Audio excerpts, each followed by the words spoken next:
So if I put the blue water in the red water, it makes purple. Interesting. Very interesting. Hi, everyone. Well, today I thought we could have a science day on story time. What do y'all think? Do you guys want to join me to do an actual science experiment that you can do at home? How cool would that be, right? So for those that don't know, science is the study of the world around us. Scientists are people that learn about their subject by observing, describing, and experimenting. Scientists have to be very, very patient and try to do experiments a lot of different times to see if they can get the answers that they want. So I'm dressed like a scientist today. I've got on my lab coat and my science glasses to protect my eyes. I am dressed like a true scientist. You might be wondering why I have a lab coat at home. I'm going to tell you. Dance costumes. This just proves you never know when you're going to need a former dance costume. So how's everybody doing today? Are you all ready to learn about science with me? Now, most scientists, actually shouldn't say most, all scientists start off with an experiment with a guess that they call a hypothesis. Hypothesis is a super big word for an educated guess. So that means they're making their best guess on information that they already know. Then after they have their hypothesis, they have to test if the hypothesis is true by doing an experiment, which is the super fun part. Okay. Now we're going to start off today with, I'm going to move my glasses of colored water first so I don't spill them. We are going to start off today with a science song. And it's sung to the tune Mary Had a Little Lamb, but it's called the Science Song. So, can we learn something new? Something new, something new. Can we learn something new about our world today? Let's all try to make a guess, make a guess, make a guess. Let's all try to make a guess, a hypothesis today. Then we find out if it's true, if it's true, if it's true. Then we find out if it's true through an experiment. All right. So our book today is, of course, about a scientist. In fact, it's a little girl scientist just like you guys. Well, maybe you're not a girl, but you're a little kid. It's a little kid scientist named Ada Twist. And the book is called Ada Twist, Scientist. All right. I love the title page for this story, by the way, because, that cat just looks like it's been experimented on a few times. So, poor Ada Twist's cat has been through a lot. Ada Marie, said not a word till the day she turned 3. She bounced in her crib and looked all around, observing the world, but not making a sound. She learned how to climb and made her big break with a trail of chaos left in her wake. She ran through the day, chasing each sound and sight, and didn't slow down till she conked out at night. Her parents were frazzled, but tried not to freak, as Ada grew bigger and still did not speak. Clearly young Ada, with lots in her head, would have something to say when it ought to be said. That's just what happened when Ada turned 3. She tore through the house on a fact-finding spree and climbed up the clock just as high as she could. Her parents yelled, "Stop!" as all parents should. Ada's chin quivered, but she did not cry. She took a deep breath and she simply asked, "Why?" Why does it tick and why does it talk? Why don't we call it a granddaughter clock? Why are there pointy things stuck to a rose? Why are there hairs up the inside of your nose? She started with why, and then what, how, and when. By bedtime she came back to why once again. She drifted to sleep as her dazed parents smiled at the curious thoughts of their curious child, who wanted to know what the world was about. They kissed her and whispered, "You'll figure it out."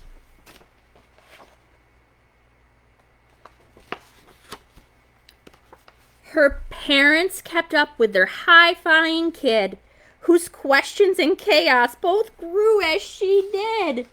Look at all the questions she has.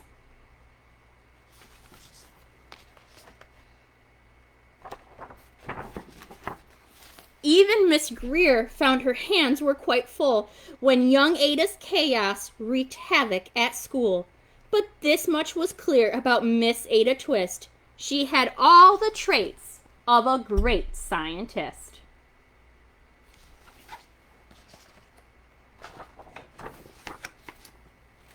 Ada was busy that first day of spring, testing the sounds that make mockingbirds sing, when a horrible stench whacked her right in the nose, a pungent aroma that curled up her toes.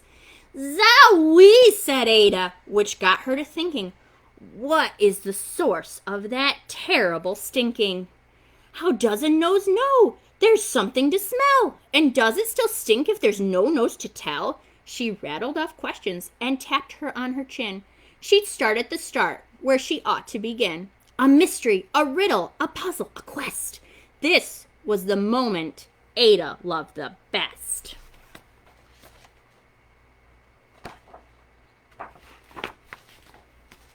Ada did research to learn all she could of smelling and smells, both the stinky and good. One hypothesis Ada thought could be true. The terrible stink came from Dad's cabbage stew. She tested and tested, but soon Ada knew it was time to come up with hypothesis 2.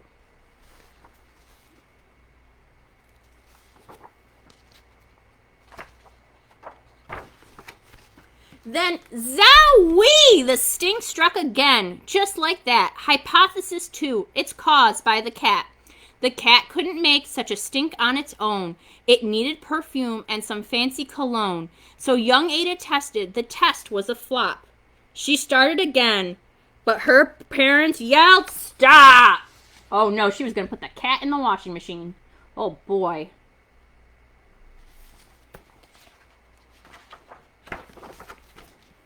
Ada Marie, to the thinking chair now. By the time we count 3. "Enough," said her mother. "That's it," said her dad. Her parents were frustrated, frazzled, and mad. "Why?" Ada questioned. Her mother said, "No." "What?" Ada queried. Her father said, "Go. You've ruined our supper. You've made the cat stink. Enough with your questions. Now sit there and think." She looked at her parents. Her heart turned to goo. Poor Ada Twist didn't know what to do.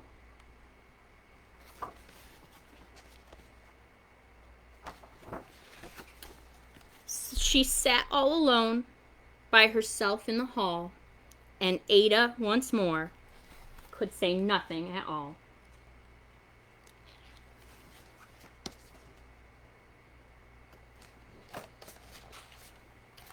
And so Ada sat, and she sat, and she sat, and she thought about science and stew and the cat, and how her experiments made such a big mess. Does it have to be so? Is that part of success? Are messes a problem? And while she was thinking, what was the source of that terrible stinking? Ada Marie did what scientists do. She asked a small question, and then she asked 2.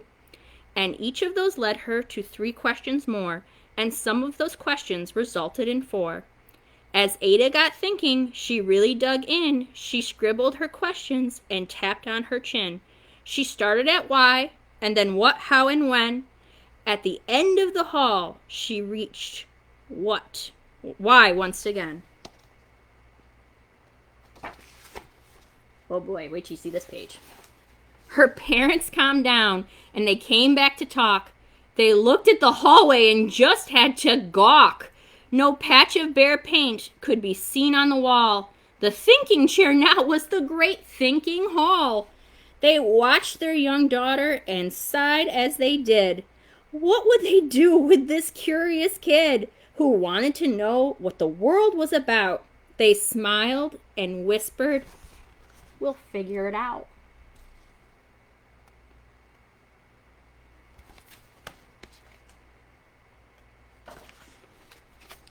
And that's what they did, because that's what you do when your kid has a passion and the heart that is true. They remade the world. Now they're all in the act of helping young Ada sort fiction from fact. She asked lots of questions. How could she resist? It's all in the heart of a young scientist.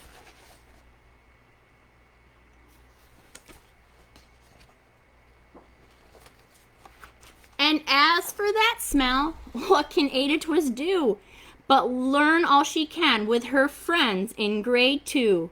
Will they discover the stink that curls toes? Well, that is the question. And someday, who knows? That was a really good book. Now, this is part of a series. This is by Andrea Beatty. And this is part of a series called The Questionnaire. So if you liked Ada Twist, they have Iggy Peck, Architect, and Rosie Revere, Engineer, which are also available. This is a really good book. And it teaches us that scientists don't have to work really hard to answer questions and to find out if their hypothesis is true. So I told you guys I was going to have a science experiment for you guys today that we can all do at home. And all you need are 5 glasses. I borrowed 5 clear glasses from my mom. I'm going to tilt the screen a little bit so you guys can see. So I'm going to have 5 glasses. And then we need some water.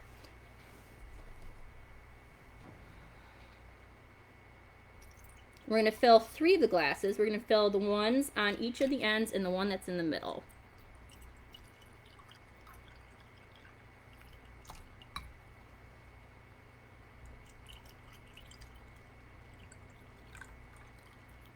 So this experiment is called a walking rainbow. And what we're going to try to do is we're going to fill the 3 cups of water with the 3 primary colors, which are red, yellow, and blue. And we're going to use, you can use liquid watercolors, but I'm going to use food coloring because I had food coloring, so that's what I'm going to use.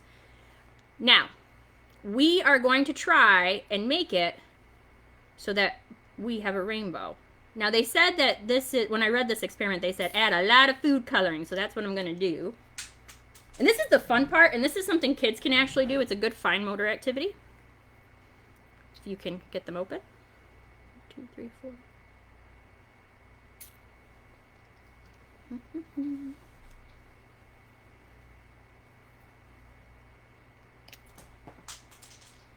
I am just flinging the tops of these all over. That's okay. I'll pick up after. Okay.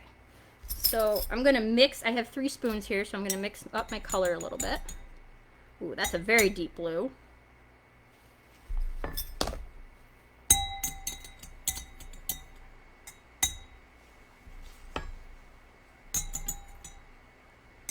So, the next thing you need is a paper towel, and we're going to fold it into thirds. So, and I did read on this experiment that Bounty is, in fact, the quicker picker upper. Bounty, not a sponsor of Storytime, but we're open to it if you want to use it. All right, so we're going to place the paper towel into the red and then the other end into the empty like a rainbow. So our hypothesis, the question that our guess that we're going to try and make is, do you think that the paper towel is going to absorb the red and drop it into this glass? What do you think? Let's see if it goes. Let's see if it goes. Oh, look, you can see it. You can see it start to climb. Can you see that? It's already starting to go. Wow. Woo, it's going. It's going fast. Woo, woof, woof. Woo. It's going fast. And it's really important that you fold the paper towels so that they're like close to where they're connected. All right, now let's say I do that with the yellow and put it in the same cup. Let's see if the yellow does that.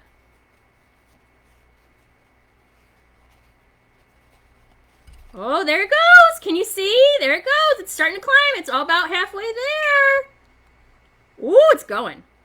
Now, my little questionnaires, my little scientist friends. If I mix red and yellow, what color do I get? Does anybody know if we mix like red paint with yellow paint, do you know what color that would make?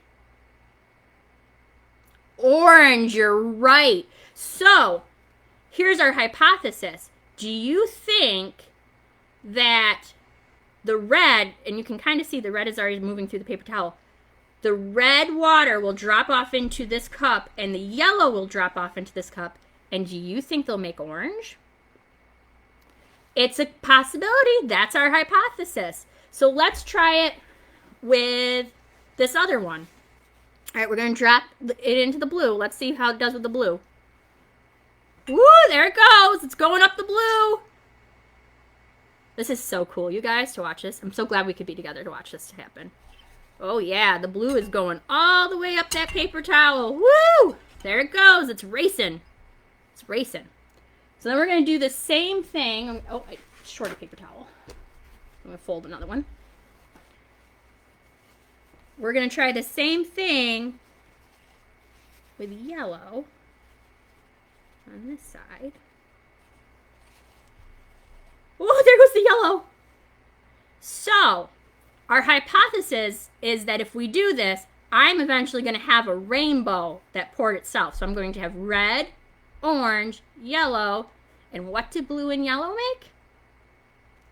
Green, you're right. So, red, orange, yellow, green, blue. I don't know, guys. Now, I told you guys in the beginning that scientists are patient people. This is happening pretty quickly, but it's probably going to take a while for it to work. So we're going to have to be super, super patient. I'm going to update my post status in the comments of my final product and keep checking back on it. And I want you guys to try it at home. And my fellow scientists, I want to see if you guys get the results of our hypothesis. Because the more experiments that we do, the more that we can see what the results actually are supposed to be. So this is really, oh wow, the yellow, I don't know if you guys can see this, but the yellow and is already gone through the paper towel and is in the bottom. So red is trying to catch up. Bounty, I'm telling you, quicker picker upper, absolutely. Wow, way to go, Bounty. You might need to add more water to like the yellow because obviously this one is absorbing really quickly. So I'm going to add a little bit more to the yellow. Because you want these glasses to be quite full from what I've read, because then it will go faster. So, my advanced scientists, my older school age kids, this is actually how tree roots work. This is what's called, the water goes up the paper towel through a process called capillary action. And that's the same way tree roots work. Tree roots draw the water. The water is able to move up because water has capillary action, which means it sticks to the sides and pulls itself up, which is a really cool property of water. If you want to look up, I can't educate you on that because that's above where I got into science at school, but that's a really fun thing to look up if you want to know the reason why this happens. So I hope you guys go and do your science experiment today. I'm going to post a link to the original experiment in the comments so you can see, but there's actually a page with the original experiment too for younger kids so that they can record the results of what the colors, so you could do a red plus yellow equals orange, and so they can record the results like a true scientist. I thought that was really cool. So, all right, everyone, I want to see your pictures of your final experiment, so make sure you drop them on the comments or email me at jenniferb@neighborhoodctr.org. I'll leave my email. I love hearing from everybody who watches. I look forward to hearing from you. But now our story time is over. You guys have to go do your own experiments. So I am going to sing our ending song, which is called The More We Get Together. The more we get together, together, together, the more we get together, the happier we'll be. 'Cause your friends are my friends and my friends are your friends. The more we'll get together, together, together, the more we get together, the happier we'll be. The more we get together, the happier we'll be. There's Charlie and Cora and Katie and Addison, and the more we get together, the happier we'll be. There's Reed and there's Ella, there's Gianna and Lucas, and the more we get together, the happier we'll be. Bye, everyone. I can't wait to see your science experience. Mwah!